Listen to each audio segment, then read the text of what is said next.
Hi, my name's Alicia, and today we're talking to you about the hard truth about falling in love. First impressions are unavoidable. They've evolved over thousands of years of human social interactions, and we see preferences in infants as young as 2 months old for attractive faces.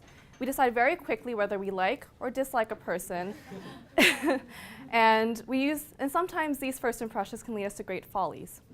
So let's say that I'm at a party, and I see this attractive man across the room from me. We lock eyes, and I instantly feel this magnetic pull towards him. After speaking to him for a few minutes, I find out his name is Nicholas, and I seemingly fall in love with him at first sight.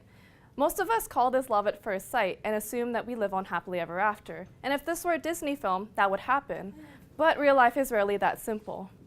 First impressions form so rapidly and unconsciously that we've already begun to respond before our mind can even process what is going on. In this case, I assessed Nicholas based on his physical characteristics. I can see that he has good posture, he's smiling and talking to my friend, and from these physical characteristics, I've made the assumption that he's likely a successful and friendly person. We make this attribution in our lives daily, so we are more likely to attribute to the attractive person positive things like reliability, competency, and trustworthiness in comparison to the unattractive person. We do this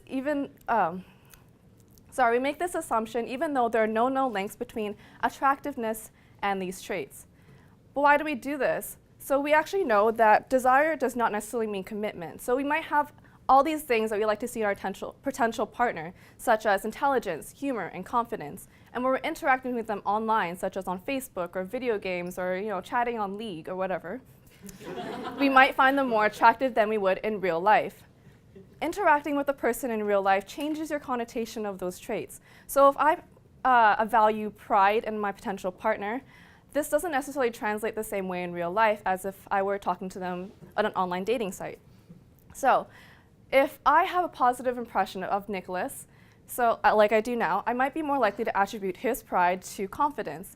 But if, on the other hand, I have a negative first impression of him, I may be more likely to attribute pride to conceit. So even though we may value pride on paper, it doesn't necessarily translate the same way to a real-life situation. So in a real-life situation, we are more likely to take into consideration our first impressions of them and our physical attraction to them, and these actually outweigh the things we want on paper.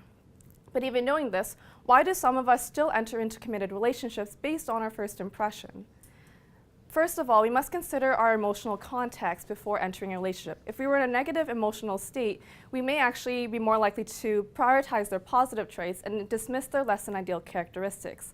And as a result, we end up being blind to the fact that the relationship may not work out. So stop falling in love at first sight. First of all, we have to consider that our idea of how a relationship will turn out are rarely accurate. So after we come out of the honeymoon phase, we might find all these flaws in our potential partner. And at that point, we have to decide whether or not we want to deal with them and continue on with the relationship or whether we should end it. And at this point, you're at an unhappy spot in the relationship. So instead of being in this location, how we got to this location is that we used our first impressions and our physical attraction to them as a stepping stone into a committed relationship.